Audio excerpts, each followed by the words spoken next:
Bapak Ibu teman-teman yang dirahmati Allah Subhanahu wa taala. Surat Al-Qiyamah ini menjelaskan tentang perjalanan akhirat kita secara singkat. Salah satu adegan yang paling luar biasa adalah adegan yang disebutin di ayat 26. Kalla idza balagatit taraqi wa qila man raq wa dhanna annahu al-firaq wal taffatis saqu bis-saq ila rabbika yawma idzinil masaq. Apa artinya? Sungguh apabila nafas seseorang telah menyesap sampai ke kerongkongan. Nah, ini adalah adegan-adegan yang menentukan nasib kita nanti di akhirat. Coba nanti teman-teman sekalian baca khusus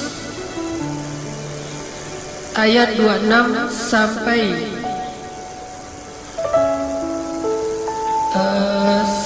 ayat 35, satu paragraf kecil ini dari ayat 26 sampai 35, terutama 26 sampai 30 itu diulang-ulang sambil dirasain bahwa kita tuh akan ngalamin proses yang disebutin di ayat ini.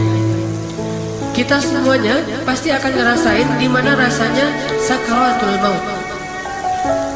Teman-teman tahu arti sakarat yang jadi bahasa Indonesia juga sakarat? Dia lagi sekarat gitu. Tahu arti sekarat? Sekarat itu dalam bahasa Arab artinya sakit banget. Arti sekarat dalam bahasa Arab sakit banget. Kalau sakit biasa namanya marot. Kalau sakit yang masih bisa diobatin namanya marot. Atau namanya il. Terus jadi bahasa Inggris il. Terus ditambah jadi ilfil. Itu bahasa Arab yang diinggriskan, terus jadi di Indonesia kan versi kekinian ilfil. Kalau yang sakitnya biasa banget kayak cuma sekedar kegores dikit, kecubit itu il. Kalau sakitnya agak parah harus dirawat namanya marot.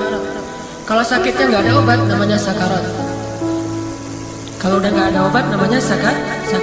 Karena sakaratul maut itu nggak ada obatnya. Mau dia keliling dunia, dia berobat di tempat yang paling mahal dengan hartanya pun gak bisa sembuh kalau udah sakarat.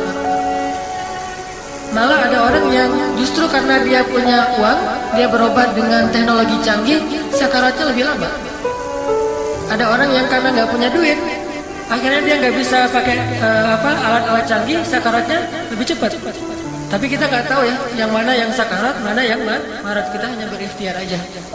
Jangan sampai ketika ada yang sakit, udah lepas saja lah alat-alatnya, itu sakarat.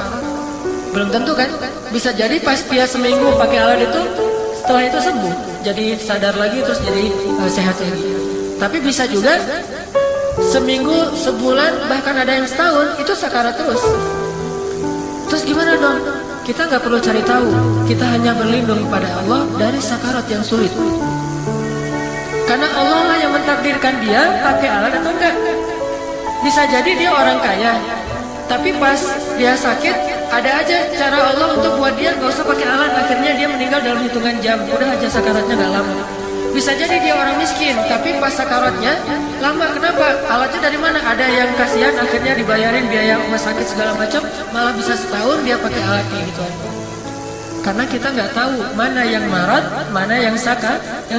Kita hanya ikhtiar yang terbaik. Kayak misalnya ada orang tua kita sakit, kata dokter, ini kalau diangkat nih, dicabut nih alatnya, kayaknya udah selesai. Nah, tergantung keluarga mau dicabut atau mau dibiarin. Kita kan pengennya yang terbaik ya. Ya udah nggak apa-apa, selama masih mampu mah pakai aja terus alatnya. Nah, kita nggak tahu itu marat yang kelak nanti akan sembuh atau itu sakarat. Kalaupun itu sakarat, setelah sebulan dia pakai alat kemudian meninggal juga, kita husnuzon. Karena kalau kita ngelihat seorang muslim sakaratul mautnya susah, apa husnuzonnya? Mudah-mudahan itu kesusahannya yang terakhir, setelah itu jadi mudah. Kalau kita ngelihat seorang muslim sakaratul mautnya mudah, kita husnuzonnya mudah-mudahan itu kemudahan yang awal, setelah itu semakin mudah.